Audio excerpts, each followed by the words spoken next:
Well, it may not have been the sweep I promised earlier in the week. The Guardians take 3 out of 4 from the Blue Jays, surprising most people. Franmil Reyes had himself a weekend. A lot of players had themselves a weekend. We will talk about all the big wins, because they're all big wins against the Blue Jays, the one loss, and we'll get into the upcoming series against the team that's supposed to be leading this division, the Chicago White Sox, on today's episode of Locked On Guardians.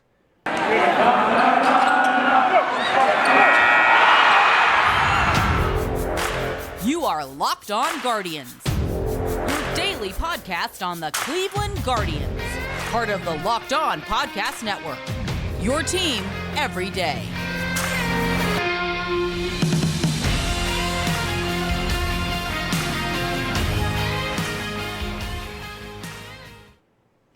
So while, again, it wasn't the sweep I was jokingly projecting, and for those who missed it on last week's show, I just said the Guardians every series is a sweep, either for them or against them, so when they won on Thursday, that meant a sweep was coming. 3 out of 4 is still fantastic. I will certainly take it, and I want to start actually with Sunday's game. I don't know how many people watch Sunday's game. I'm assuming most people. It was a Sunday afternoon game, but one thing really stood out in this game. If you were watching when they took the lead, when Oscar Mercado had the hit that took the lead, it was interesting to see when it flashed to the dugout. Because this is what stood out to me as someone who watches this is seeing Myles Straw and Jose Ramirez find each other. Because we had heard, if you'd read some stuff this offseason, Myles Straw's negotiations for an extension got put on hold, and he was fine with it for the Jose stuff to finish up. And for someone who hasn't even been here a full year, it is interesting to see that it seems that he knew that those negotiations were deep because he's close with Jose. And that's just one of those things that's interesting, again, because Straw just hasn't been here that long. That he is already a close friend with Jose. We know Jose understands English perfectly fine. I've never really talked with him when I was back when he was in the minors, but I know he's much more comfortable speaking in Spanish. Which who isn't going to be more comfortable speaking their native language? Myles Straw is from Florida, California. I'm sorry.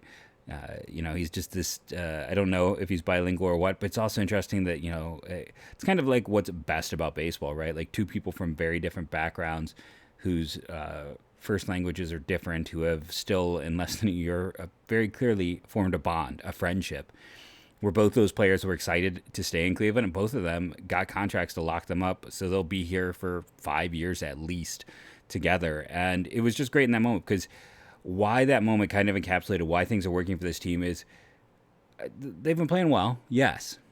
They have a good record, yes. But I have seen teams take the lead late in the game and not, just let it roll off their backs. And there'll be people out there, I'm sure, saying well, that, if this was a team that was built to win, they would have just treated like any other win.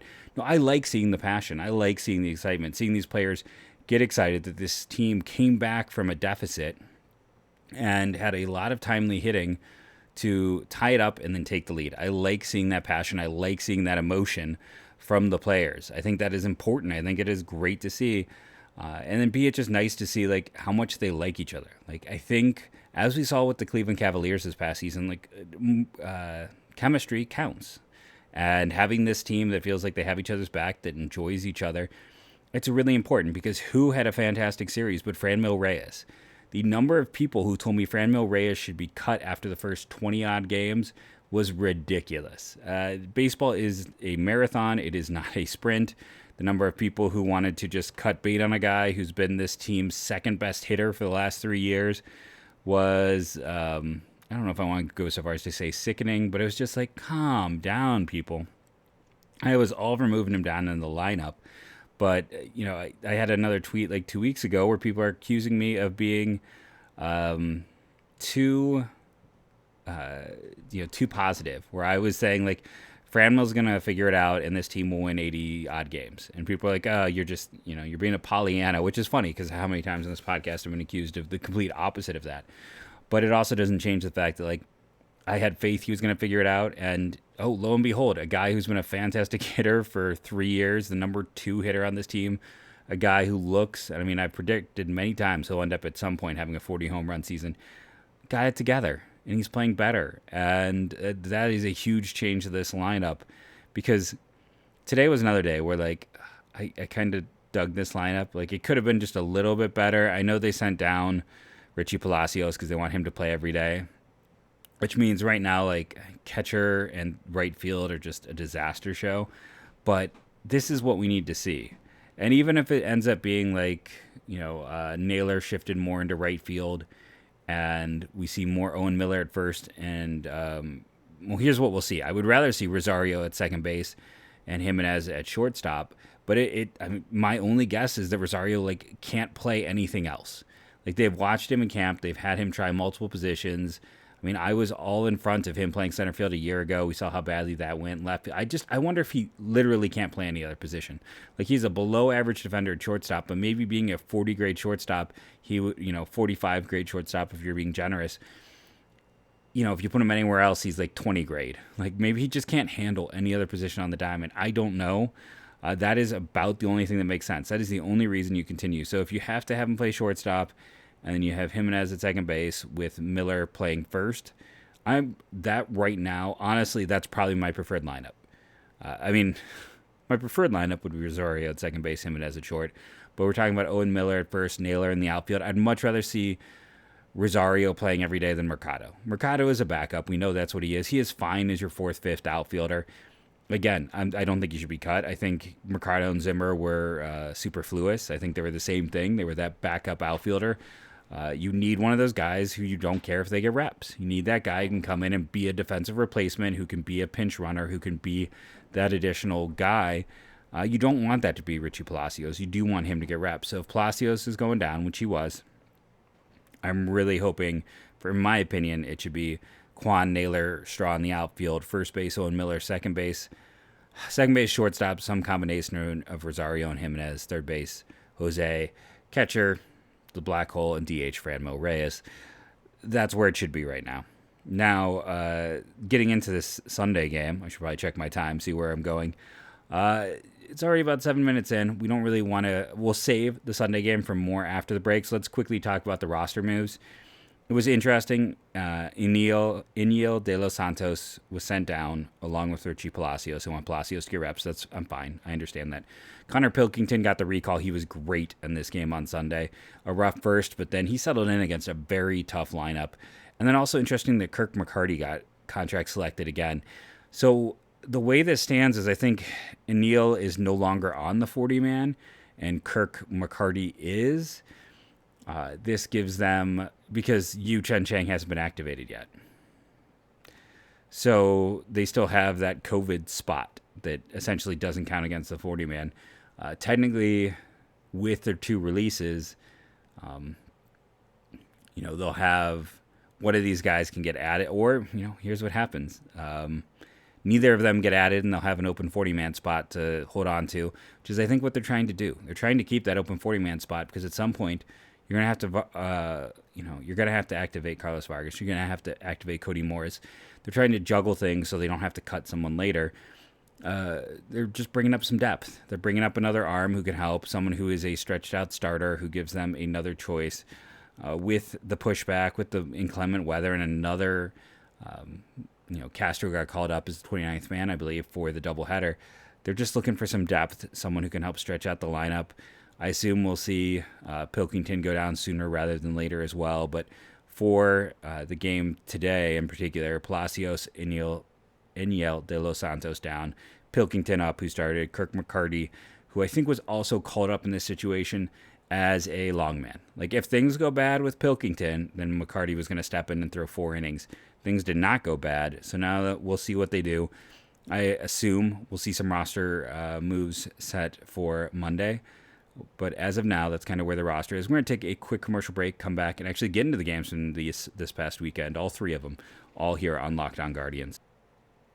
BetOnline is your number one source for all of your betting stats and sports info. Find all the latest sports developments, league reviews, news, including this year's basketball playoffs, Major League Baseball, and this past weekend's Run to the Roses at the Kentucky Derby being back. BetOnline is your continued source for all of your sports wagering information, from live betting to playoffs, esports, and more. Head to the website today or use your mobile device to learn more about the trends in action. BetOnline, where the game starts. Go check it out for yourself. Be smart. Don't be like me. Don't sit here and be... I will say, for all of my complaining about Stephen Kwan, at least it might have been the best thing to have not bet on him, because we can see it already in the articles that are getting written. We can see it already in where he's getting placed in rookie ranks. MLB had him 8th behind like almost everyone. If you want to say Joe Ryan, fine. If you want to talk about Jeremy Pena, great. If you want to talk about Seiya Suzuki, I get it. But anyone above, other than that, it's a joke. And that's unfortunately big names being over big performance. We'll see if it changes as the season goes on. But that's, go check out that and more interesting info over at Bet Online.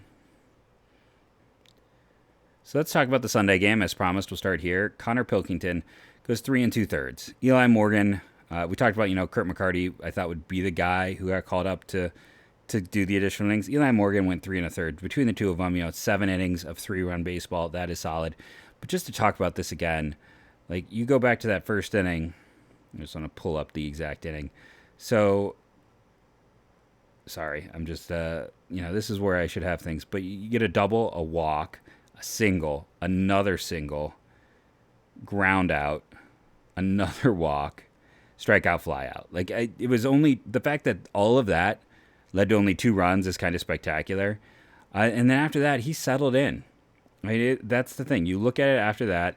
Second inning, strikeout, ground out. Third inning, line out, strikeout. Fourth inning, error. I remember that is the Josh Naylor Little League error where he just doesn't close on the ball. Strikeout, walk, force out. That's when they go and they make the change. It's kind of a shame because it's like, at that point in time, you've got the runner at first, or I'm sorry, I'm sure I get this right. Kirk goes, because of the walk, so you had runners at first and second. They get the out at second. Runners on the corners with 2 outs. And he should have been out of the inning. The fielding error, that should have never happened. Instead, he gets pulled there.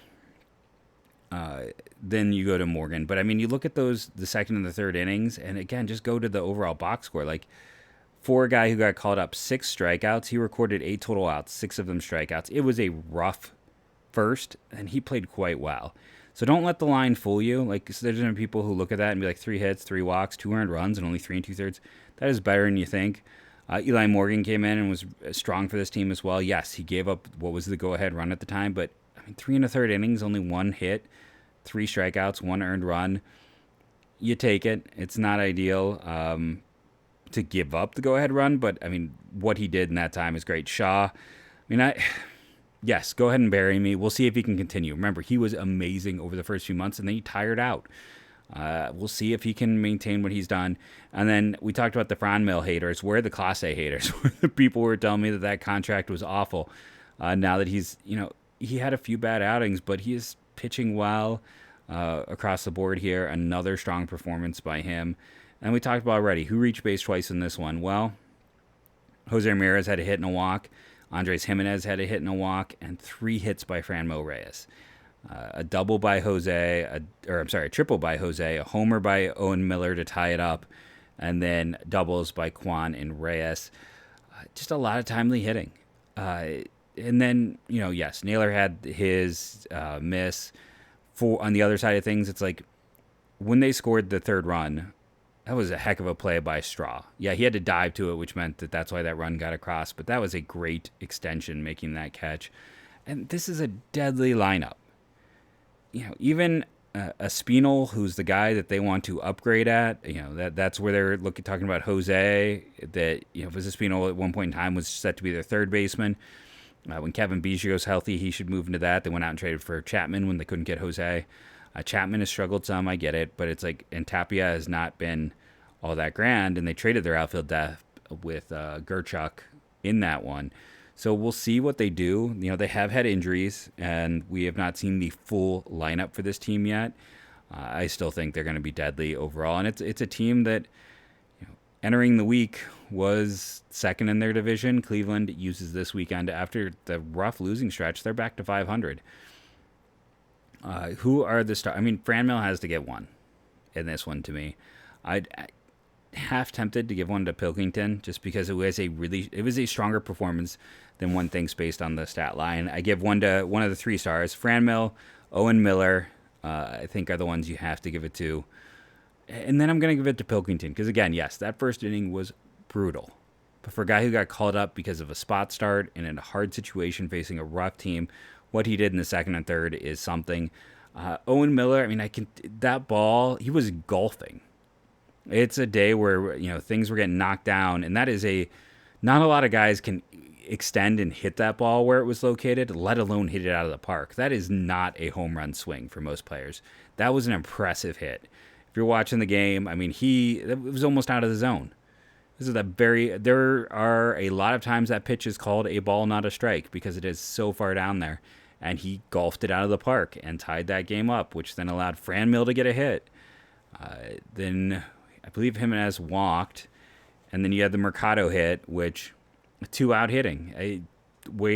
Everything against old friend alert, Adam Simber, who'd been really strong this year, but they got to him. It was a strong win, a strong performance, and just a strong weekend. Should we continue? We talked about the Thursday game for Friday's show. Should we talk about the? Let's keep it happy. Let's end on a positive. So let's talk about the loss. This was not so fun. So for a lot of reasons, when you get, I realized I closed out the window. I didn't do my little box adding how I typically do. It's okay. We can skip it for once. Bieber had his worst start of his major league career. Not only was it a bad start for him, his velocity was the lowest it has been. It just didn't go well for him, and it's concerning at this point. Like, yes, I was the one saying be patient with Bieber and Franmil. I still say be patient. But, a year ago, I was concerned about the vagueness of his injury. Then the injury was longer than was expected, and then he does not seem to have built up the strength in his shoulder since that injury, and we're now enough into it that I would have expected the velocity picking up, not going down. It was lower yesterday than it had been. So I'm starting to have concerns. That's the honest goodness truth. At this point in time, I'm starting to have concerns. This was an 8-3 loss. Who reached base twice? Well, Myles had 2 hits and a walk. Quan had a hit and a walk. Owen Miller had a hit. Oh, no, I'm sorry, he just had a hit. I was looking at the wrong part. Jose Ramirez had a hit and a walk. And Franmil had a hit and a walk. The problem was Rosario, Palacios, Hedges, your 7, 8, 9, when they combined 0 for 11. And then Jimenez had a pinch hit for Hedges to go for a combined 0 for 12. That's just brutal. The top of the lineup was quite strong. The bottom just, it became an automatic out. Kevin Gausman, their big free agent, was great. Julian Merriweather, former Guardian, the player they traded for Josh Donaldson, was great as well. He had a bit of a rough year. De Los Santos had a bit of a rough outing in this one. The walks, the commands got away from. I mean, when you give up a run and you don't give up a hit, that kind of speaks to it.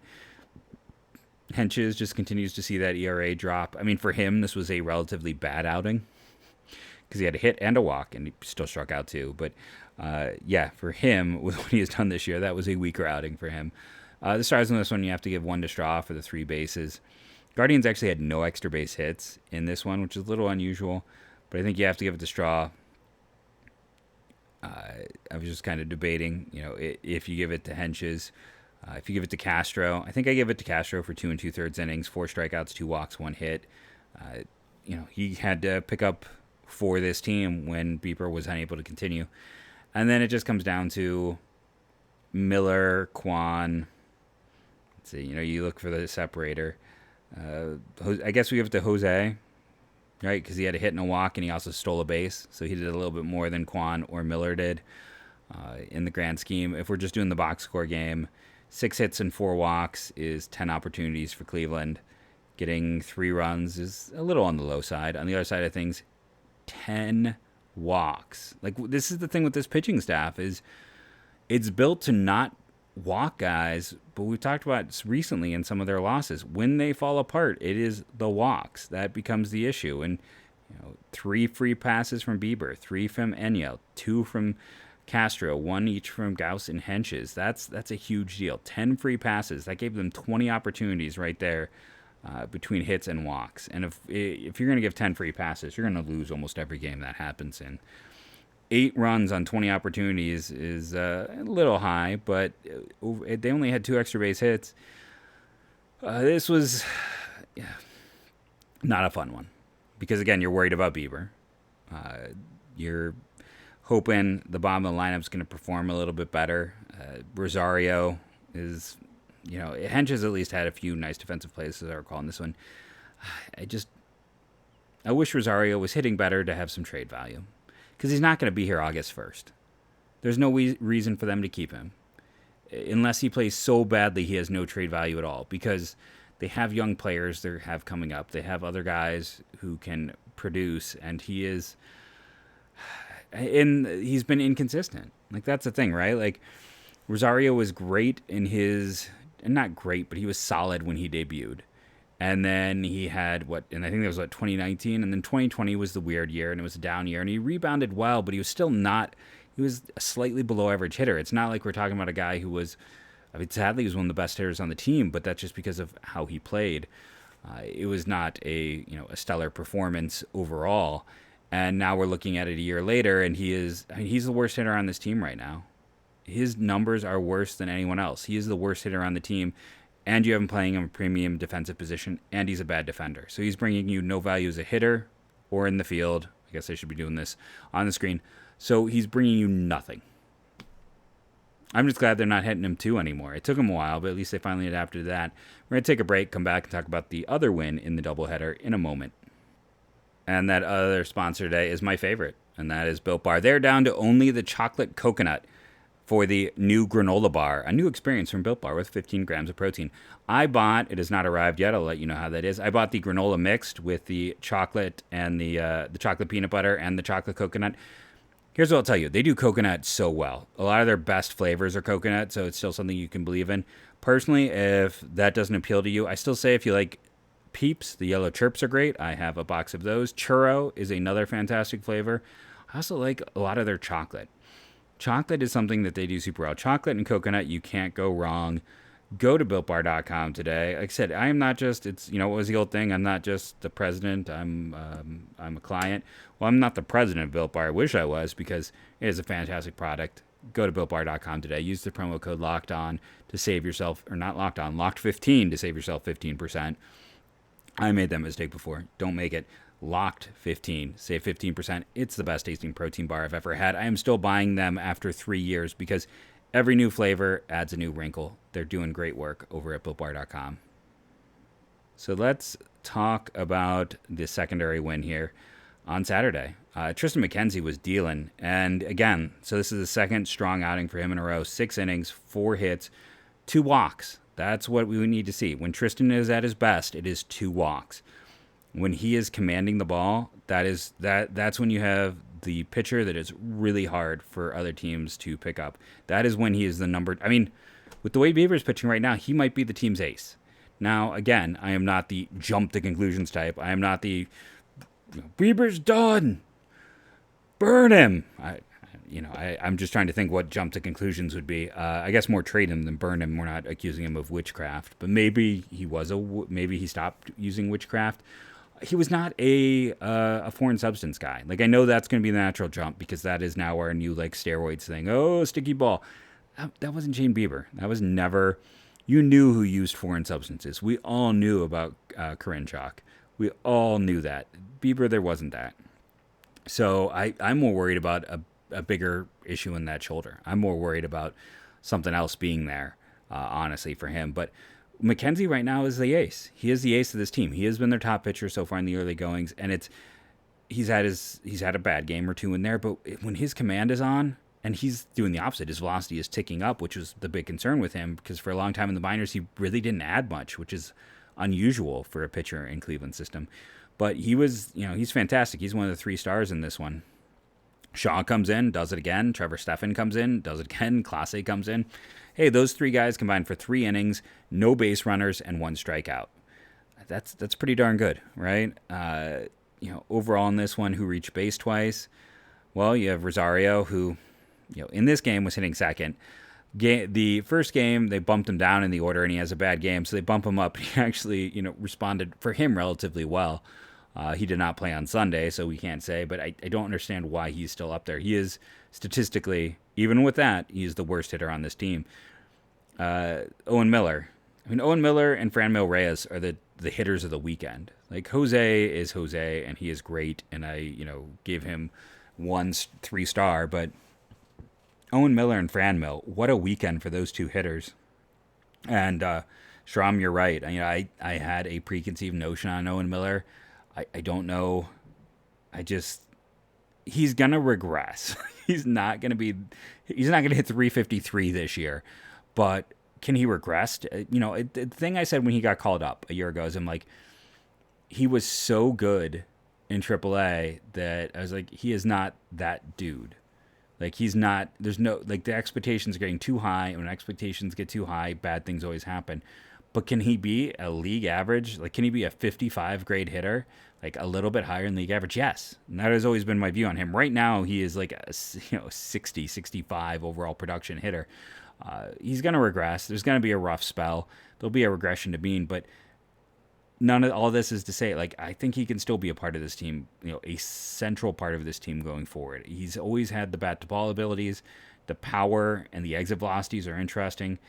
You wonder with someone like him, I would love to hear, like, what the change is. Where, is it working with the new hitting coach? Is there something else? I would love to talk with Owen Miller just to get it all together. But, how about the 4-5-6? We're still in the who reached base twice. Well, Miller reached 3 times. Reyes had 2 hits. Your 6-hitter, Andres Jimenez, 2 hits. And then Ernie Clement, who was playing third while Jose DH, they're trying to get Jose a little more rest. He had a hit and a walk. And again, like, Clement and Mercado are the perfect bench types. I know some people are still higher on Clement than me, but as a bench type, these are the guys who can come in, play above average defense, run well, be useful as a spot starter. Sign me up. This is exactly what you want on your bench, is what those two bring. Extra base hits. How does Luke Maile already have 4 doubles? It's kind of crazy, right? Already 4. It's just kind of weird to think about. Owen Miller has 10. Jose Ramirez has 8. Franmil Reyes had his 3rd home run. For all of the scuffling, he still has 3 home runs. We already talked about the players. Let's do the box score bingo. 11 hits for Cleveland with 4 walks. That's 15 opportunities. And to get 8 runs is a very high amount. That is extremely high. And yes, they did have 4 extra base hits, which is part of the reason why they were able to get that across. But that's still a lot of luck. The other side of things, Toronto only had 4 hits and 2 walks. They had 6 opportunities. They got 2 runs. That's the average. They had 2 extra base hits on that. Cleveland beat them up. And then on both sides, this was a dominant performance by your pitching staff and by the hitters. This was just a dominant game overall. This was probably the best game in the series. And again, Cleveland is now 14-14. They are half a game behind the White Sox, who's next up. And then the Twins are the 3.5 behind the Twins, who lead the division. It's interesting to watch. The Tigers are 8-19. Remember, I picked them as the number 2. 9-16, the Royals, who I picked to finish last. I haven't really dove into the Tigers since the season ended. Let's, though, instead of focusing on the rest of the division, let's just talk about the White Sox. We can't do a full breakdown. You can go back and listen to the previous series where I went through. What has changed, though, since then is, they're down. Elo Jimenez, he's out for a while. I believe Moncada is going to be activated soon. He might even be activated for this series. I feel like he is supposed to be, 4/5, or no, because his retro date is the 5th, so he won't be back till the 15th. For some reason, I thought he was back before then. No Moncada for this series. So you look at this lineup. Tim Anderson's playing better. AJ Pollock is back, who was out last series. Jose Abreu is playing better. Luis Robert, Grandal, Gavin Sheets has been playing every day. Jake Berger has been at third base every day. And that's the thing. It's like their 7, 8, 9 is almost as weak as Cleveland's. Josh Harrison is getting a lot of reps with Berger at third base, but he's also getting reps at second base for them. And this is the thing. Like, Pollock can be great. He has actually not been very good since he's been activated. But you can't tell me right now this team is not regretting the Craig Kimbrell trade. Like, would you rather have Pollock or would you rather have Nick Madrigal? They have a gaping hole at second base that has been unable to be filled. And they don't really have... I guess you're kind of hoping some of these young players... I think Jose Rodriguez just got promoted up the line. Is he... he's an infielder, I want to say, for them. But they don't have anything close. I'll be curious again to see if they are competing with each other, because that's Andrew Vaughn is now on the disabled list. That's the other player who went onto the disabled list since we last saw this team. Aaron Bummer on the disabled list. No, so on the 9th, I was right originally. That's weird. The retroactive dates must be wrong. Moncada will be activated tomorrow. Aaron Bummer, probably their best left-handed reliever, is on the disabled list, but they did activate Joe Kelly. So Joe Kelly and Moncada are back. Andrew Vaughn is down. But the lineup, it should be, they're a really good team.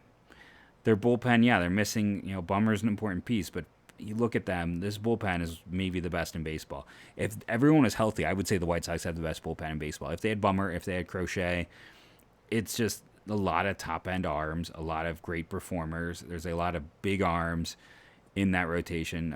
Dylan Cease has been utterly fantastic. Lucas Giolito, is he a disappointment? I don't necessarily want to put that on him. I think maybe to some White Sox fans who thought like he was going to be a top 5 starter in the American League, and that just hasn't been the case. He's been very good, but he's not been that like Cy Young type of tier. Who the Guardians get? Well, luckily they avoid Cease. They get Kopech, who's been excellent, Giolito, who's always strong, and then Vince Velasquez, who has been pitching well for them, but has been a bit of a guy who has through his major league career has had some ups and downs. The White Sox are getting healthy. They're playing better. I do not expect another sweep of the Guardians by the Guardians, nor do I expect the Guardians to get swept. If I'm looking at this series, though, I will say this, like, Kopech, Plesac, that has advantaged them. Giolito, Quantrell, that's advantaged them. Velasquez, Savale, I mean, traditionally, that's advantaged Cleveland, but it's a push game for me because Savale has not pitched well this year. I will be very curious to see what Chicago does. At some point, they're going to have to make some hard decisions, make some big moves. They have to get a second baseman. They can't just keep using what they have in place. You have to worry about just general health of some of these players, but when everything comes together, it's, Velasquez is only in there because of Lance Lynn's injury. If they get healthy, this is still the American League favorite, American League Central favorite, and arguably one of the favorites to win the American League in general. That's why when you are this close, when you have all the right pieces, I still think this is a team that can't be afraid to make the big move. If they can get a solid second baseman, they should go do it. They need to figure out second base. They need to. I don't think they need to add a starter.